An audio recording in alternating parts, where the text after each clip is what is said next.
Modern बहू चलाए Instagram, गवार बहू जलाए चूल्हा। शर्मा परिवार का आलीशान घर था। सुबह का समय था।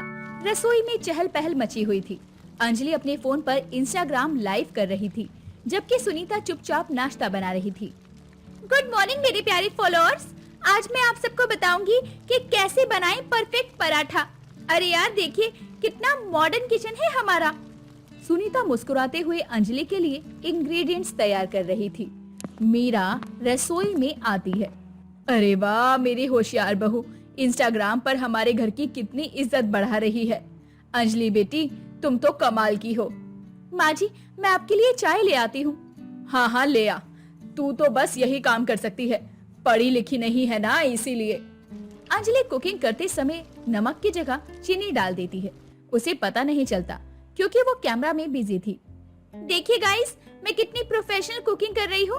ये सीक्रेट इंग्रेडिएंट है हमारी खुशी भरे पराठे का। सुनीता को अंजलि की गलती दिखाई देती है, लेकिन वो कुछ नहीं कहती। अब राहुल और विकास नाश्ते के लिए आते हैं। अरे वाह अंजलि, तुम्हारे इंस्टाग्राम फॉलोअर्स कितने बढ़ गए। अरे बाप रे बाप, पूरे 50,000 हो गए। मेरी वजह से तो हमारी पूरी फैमिली फेमस हो गई है। अब सभी लोग अंजलि के बनाए पराठे खाते हैं, मुंह बनाने लगते हैं क्योंकि वो मीठे होते हैं। ये क्या पराठा इतना मीठा क्यों है?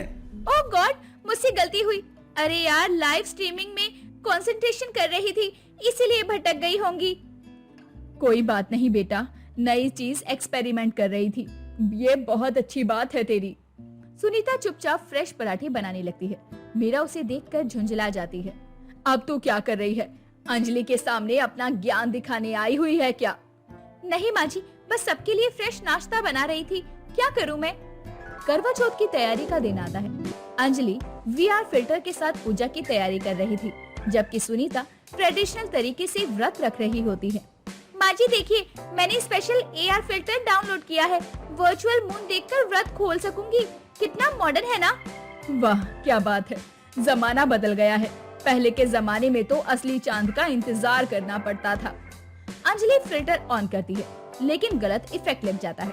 उसके चेहरे पर बिल्ली के कान आ जाते हैं। अरे ये क्या, बिल्ली बन गई मैं तो। हे भगवान, मेरे फॉलोअर्स भी क्या सोचेंगे? भाभी जी टेक्नोलॉजी भी कभी कभी फेल हो जाती है। 2 महीने बाद राहुल के बिजनेस में भारी नुकसान हुआ, लेकिन अंजलि इसे छुपा रही थी और फेक लाइफस्टाइल सब लोगों को दिखा रही थी। अंजलि मेरा बिजनेस बंद होने के कागार पर है, हमें एक्सपेंसेस थोड़े कम करने होंगे। नहीं नहीं नहीं, मैं अपनी इमेज खराब नहीं कर सकती। मेरे फॉलोअर्स मुझे ग्लैमरस लाइफस्टाइल की वजह से ही पसंद करते हैं। अंजलि छुप छुप कर शॉपिंग करती रहती है और क्रेडिट कार्ड बिल छुपाती रहती है। घर की आर्थिक स्थिति धीरे धीरे बिगड़ती जा रही थी। बेटा राहुल, घर का खर्चा बहुत बढ़ गया है, कहीं कोई जरूरी सामान तो नहीं खरीद रहे? नहीं पापा जी, मैं तो बहुत कम खर्च कर रहा हूँ। सुनीता को घर की हालत अच्छे से पता चल गई थी। वो चुपचाप अपने गहने निकालकर देखने लगती है। क्या करूं मैं? घर की इज्जत रखनी होगी। माँ के दिए गए गहने अब बेचने ही पड़ेंगे। त्योहार का दिन आया। अंजलि इलेबोरेट डेकोरेशन करवा रही थी। इंस्टाग्राम के लिए कई सारी तैयारियां कर रही थी, जबकि पैसे की तंगी थी। देखिए फॉलोअर्स, हमारे घर की डेकोरेशन कितनी रॉयल है। पूरे 36 लोग आए हैं त्योहार में। हाँ बेटा, तेरी वजह से हमारे घर की कितनी ज्यादा शान बढ़ गई है। उसी समय कुरियर बॉय लग्जरी शॉपिंग के बिल्स लेकर आता है और राहुल के हाथ में बिल थमाकर चला जाता है। अंजलि ये क्या है, इतना खर्चा कहाँ से आया? 2 लाख का शॉपिंग बिल। वो मैंने सोचा, अरे यार इमेज मेंटेन करनी पड़ती है ना। सबके सामने अंजलि का झूठ पकड़ा जाता है। परिवार हैरान हो जाता है। सुनीता चुपचाप ज्वेलरी का बॉक्स लेकर निकल जाती है।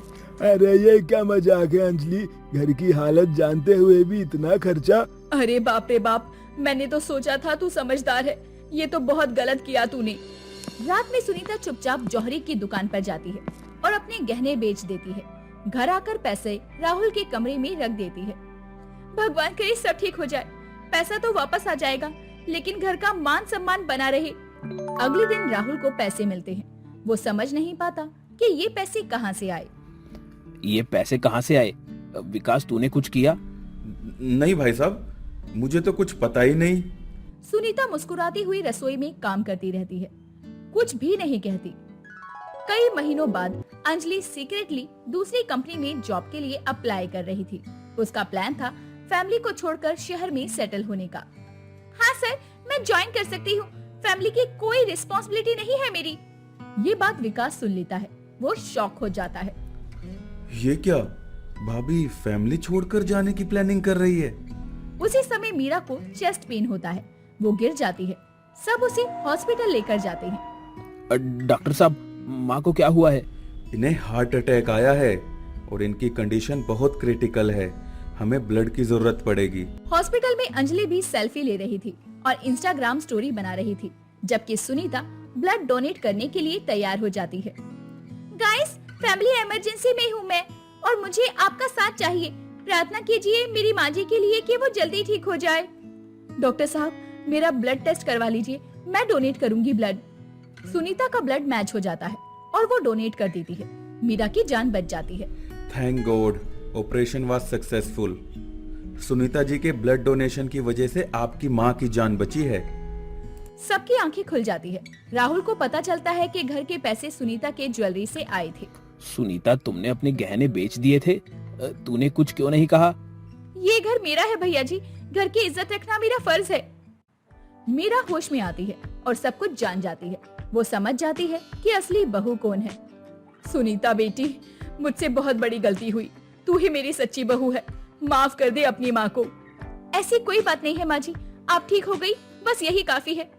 अंजलि को भी अपनी गलती का एहसास होता है, वो जॉब ऑफर रिजेक्ट कर देती है। सुनीता, मुझसे बहुत बड़ी गलती हुई, तूने मुझे सच्चे रिश्तों का मतलब सिखाया, अब मैं भी तेरी तरह फैमिली को प्रायोरिटी दूंगी। घर वापस आकर सभी एक साथ बैठते हैं। मीरा सुनीता को अपना आशीर्वाद देती है। बेटी सुनीता, अब से तू ही मेरी सबसे प्यारी बहू है, तेरी जैसी बहू हर सास को मिले। सच्चाई ये है कि मॉडर्न होना बुरी बात नहीं, लेकिन संस्कार और फैमिली वैल्यूज भूलना गलत है। अब अंजलि अपना इंस्टाग्राम अकाउंट बंद करके ट्रेडिशनल कुकिंग सीखने लगती है। सुनीता उसे प्यार से सिखाती है। सुनीता दीदी, मुझे सिखा दो कि कैसे सच्चे दिल से घर का काम करते हैं। अरे भाभी जी, अब तुम दीदी मत कहो, हम दोनों मिलकर इस घर को खुशियों से भर देंगे। शर्मा परिवार में फिर से खुशियाँ लौट आई। मीरा समझ जाती है कि सच्ची बहू वही है जो फैमिली के लिए सेक्रीफाइस करे। भगवान का शुक्र है कि मेरी आंखें खुल गई। सुनीता जैसी बहू किसी को मिले तो समझ जाना कि ये भगवान का आशीर्वाद ही है। कहानी का अंत होता है। इस तरह मॉडर्न टेक्नोलॉजी अच्छी है, लेकिन परिवार की वैल्यू और सैक्रिफाइसेस की भावना रखने वाली बहू हमेशा ही सबसे अव्वल रहती है। रवीना शादी के जोड़े में बैठी प्रिंस का इंतजार कर रही थी। कुछ ही समय में प्रिंस अपने कमरे में आता है, जिसके बाद वो रवीना का हाथ पकड़कर उसके करीब जाता है, लेकिन रवीना उसको खुद से दूर करते हुए कहती है, ये क्या बदतमीजी है और ऐसे कैसे मेरे करीब आ रहे हो तुम? बदतमीजी? ये क्या बोल रही हो तुम? अरे हमारी शादी हुई है, और अगर शादी के बाद एक पति अपनी पत्नी को टच कर भी रहा है तो क्या बुराई है इसमें? बुराई है, क्योंकि मैं तुमसे प्यार नहीं करती। जब प्यार नहीं करती हो तो शादी ही क्यों की? मेरे माँ बाबा की वजह से, क्योंकि वो मेरी शादी एक बड़े और अमीर घर में करवाना चाहते थे। मतलब ये कि कुछ समय पहले की बात है। रवीना अपनी माँ और पिता के साथ रहती थी। रवीना के माता पिता बहुत गरीब थे।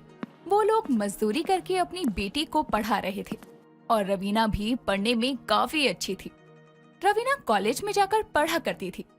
ऐसे ही एक दिन आकाश नाम का लड़का रवीना के पास आता है और उसे पूरे कॉलेज के सामने प्रपोज करते हुए कहता है, पाना और खोना तो किस्मत की बात है, मगर चाहते रहना तो अपने हाथ है। और जब से तुमको देखा है मेरे दिल में भूचाल ही मच गया है रवीना। मैं तुमसे बहुत प्यार करता हूँ। Will you be my life partner? Raveena को कुछ समझ नहीं आ रहा था कि उसके सामने बहुत ही स्मार्ट और डैशिंग लड़का खड़ा है और वो क्या करे। लड़कियां उससे बात करने के लिए उतावली होती थी और उस लड़के ने रवीना को ऑफर दिया था, इसीलिए उसे कुछ समझ नहीं आ रहा था। उसके कानों तक बहुत ही सारे बच्चों की आवाजें गूंज रही थी। सीरियस रवीना, हाँ कह दो। फिर क्या था, रवीना ने उसका प्रपोजल एक्सेप्ट कर लिया और अब वो दोनों साथ रहने लगे। देखते ही देखते अब समय गुजरता जाता है और उन दोनों के बीच की नजदीकियां बढ़ती जाती है। ऐसे ही एक दिन रवीना को आकाश शादी के लिए प्रपोज करता है। कुछ दूर तो चलो तुम मेरे साथ, चाहता हूँ कहना दिल की बात, आंखें समझ ना पाई जो बात, दिल बेचैन है चाहे तुम्हारा साथ। रवीना क्या तुम मुझसे शादी करोगी?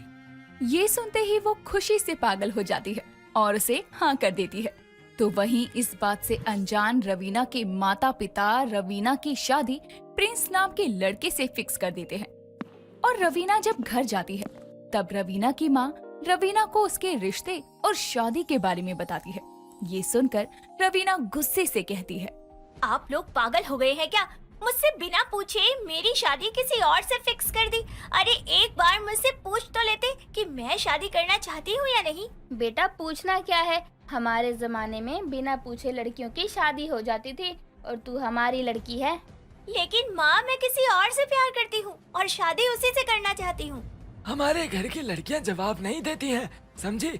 और तुम शादी वहीं करोगी जहां हम चाहेंगे। मैं वहीं शादी करूँगी जहाँ मेरी मर्जी होगी। ठीक है, तू कर अपने मन की, तेरी माँ और मैं फांसी पर लटकने जा रहे हैं। बेचारी रवीना ना चाहते हुए भी अपने माँ बाप के आगे झुक जाती है और अगले दिन वो अपने आकाश से मिलने जाती है और सारी बात उसे बताती है। ये सुनने के बाद आकाश कहता है, कर लो शादी, और शादी के बाद कुछ ऐसा करना जिससे तुम्हारे माँ बाबा को लगे कि उन्होंने तुम्हारे लिए एक गलत लड़का चुना है। फिर तुम उससे डाइवोर्स ले लेना, उसके बाद हम दोनों एक हो जाएंगे। रवीना उसकी बात मान जाती है और शादी के लिए तैयार हो जाती है। और कुछ ही समय बाद रवीना की शादी प्रिंस से होती है। तो ये है मेरी कहानी। अब तुम मुझे जल्दी से डिवोर्स दे दो ताकि मैं वापस अपने आकाश के पास जा सकूं। उसकी ये बात सुनते ही प्रिंस को एक झटका लगता है और वो उससे दूर हो जाता है। जिसके बाद प्रिंस रवीना से कहता है, ठीक है रवीना, मैं तुमको टच भी नहीं करूंगा और तुम्हें तलाक भी दे दूंगा, लेकिन जब तक हमारा तलाक नहीं होता तब तक तुम मेरी माँ के सामने अच्छे से व्यवहार करना। ठीक है। इस तरह से अब रवीना और प्रिंस अलग अलग सो जाते हैं।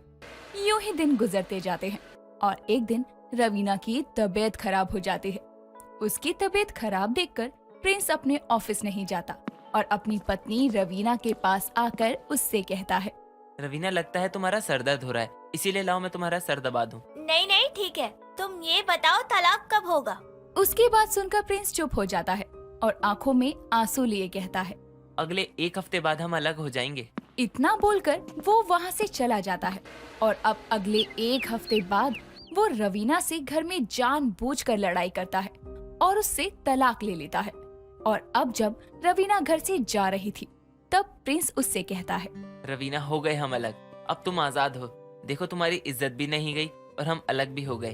थैंक यू प्रिंस, अब मैं जा रही हूँ। इस तरह से अब वो वहाँ से चली जाती है और अब वो आकाश के साथ रहने लगती है। लेकिन कहते हैं ना, होने को कोई नहीं टाल सकता, जो होना होता है होकर रहता है।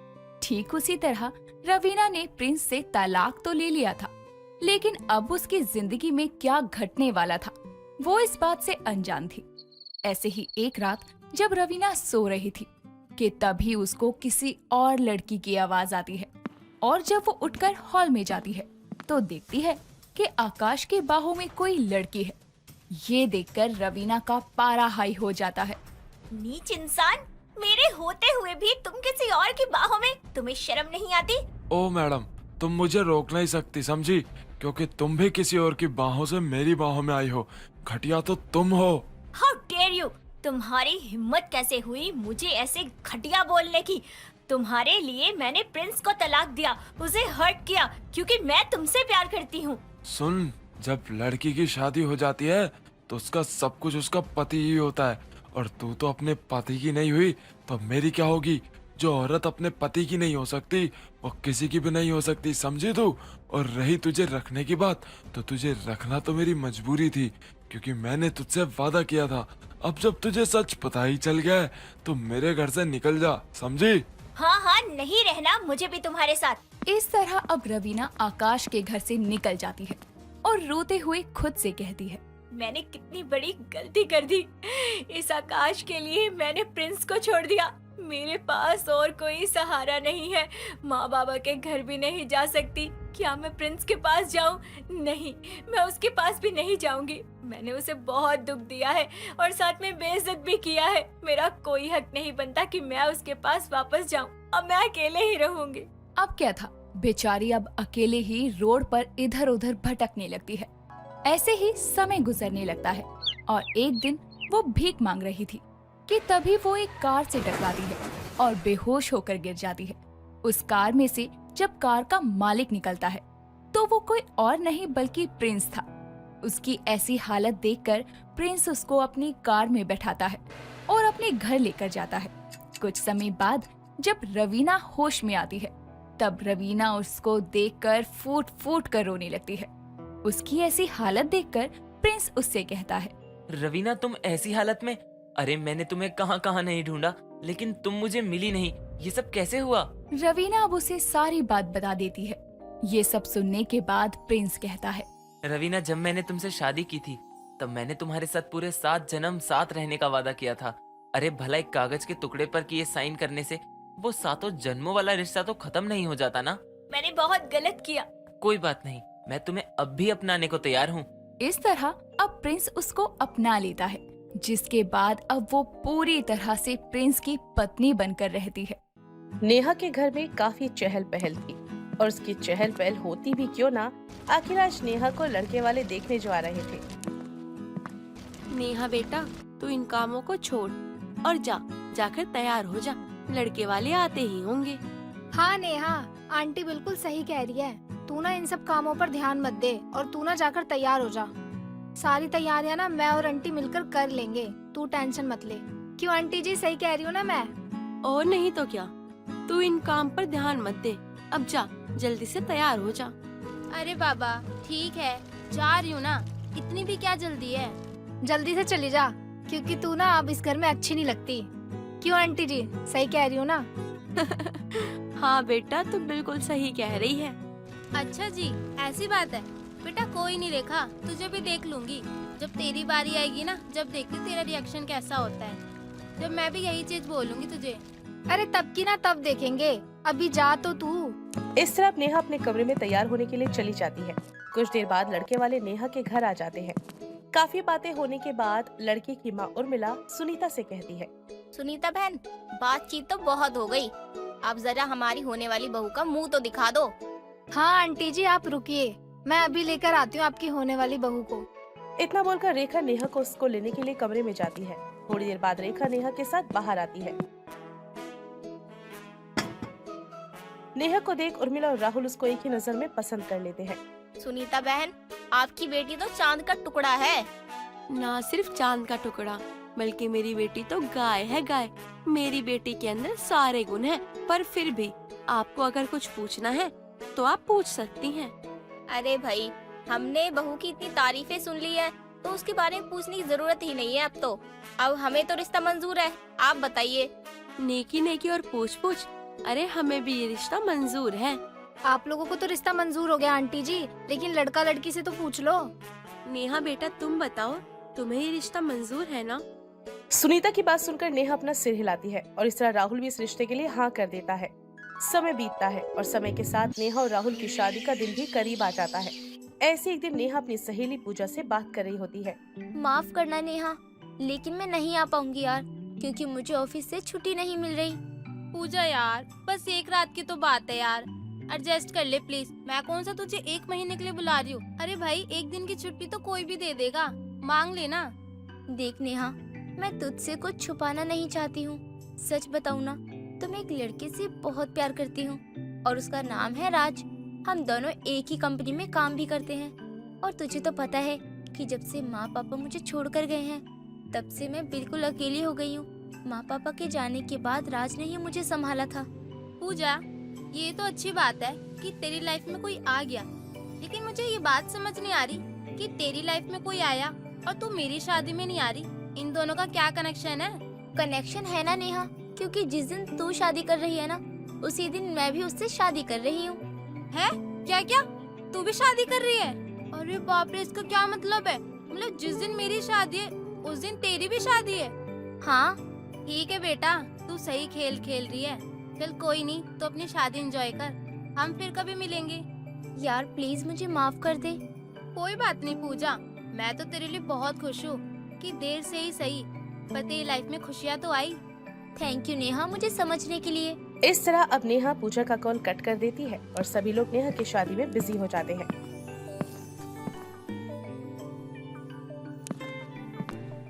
विराज ये क्या कर रहा है?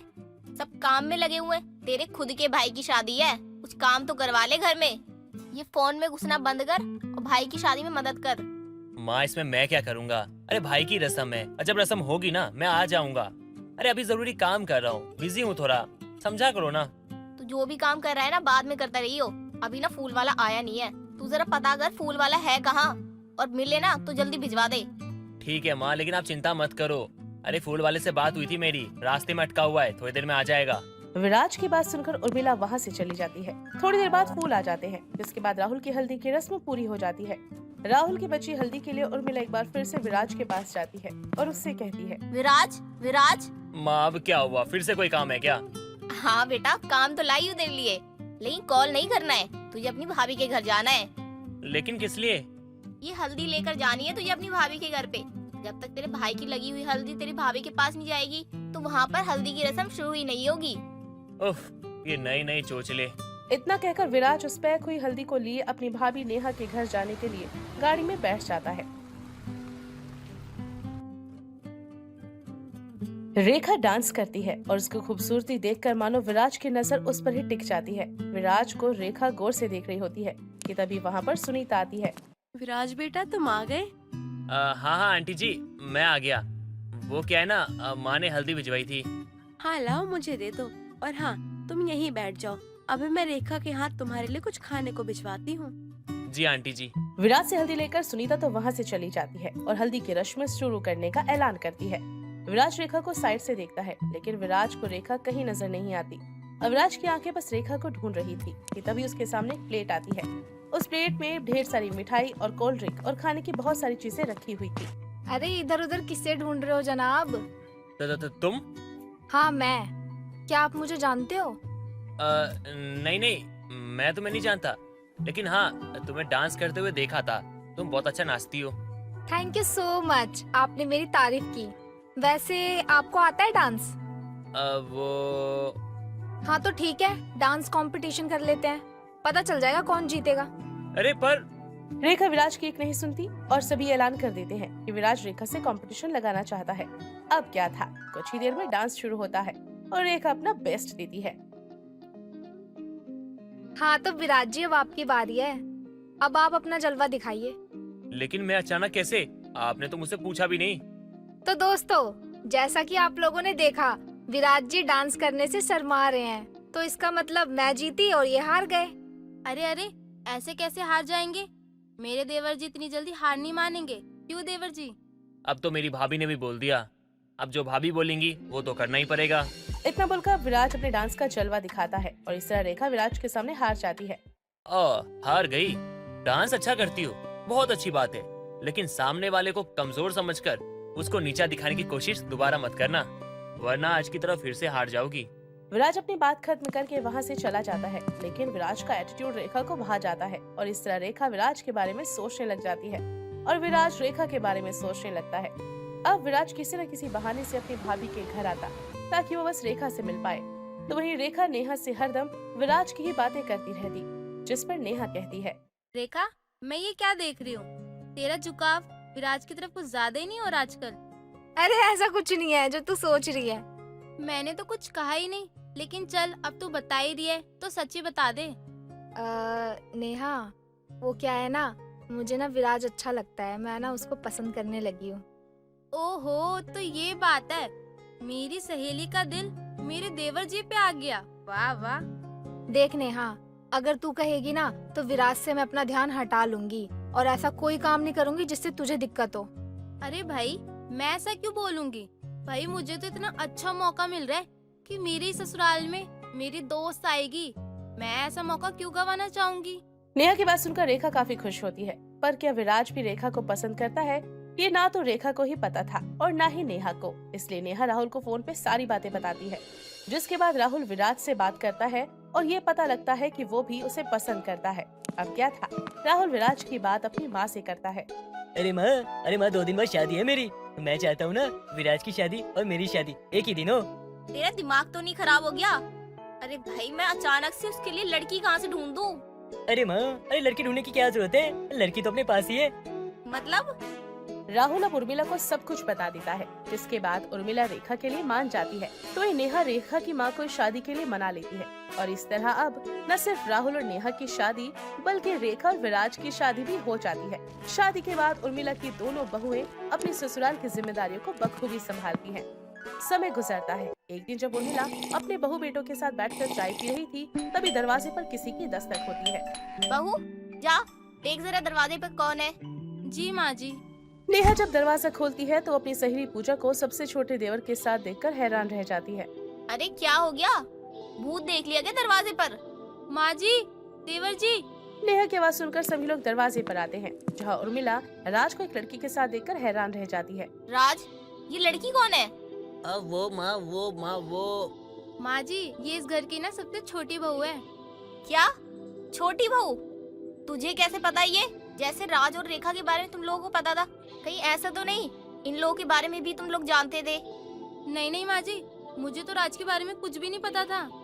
लेकिन माँ जी, हमें हमारी दोस्त पूजा के बारे में सब पता था। नेहा और रेखा की बात सुनकर सभी हैरान रह जाते हैं, यहाँ तक कि राज खुद भी हैरान हो जाता है। जिसके बाद नेहा और रेखा सभी को सारी बातें बता देती हैं। ये जानने के बाद पूजा इस घर की बहू और नेहा और रेखा की सहेली है और मिला काफी हंसती है और पूजा को भी अपना लेती है और इस तरह से तीनों सहेलियों का एक ही ससुराल हो जाता है। दोस्तों, अगर आपको ये कहानी पसंद आई तो इसे लाइक करें, शेयर करें और कमेंट करके बताएं कि कहानी में आपको सबसे अच्छा क्या लगा।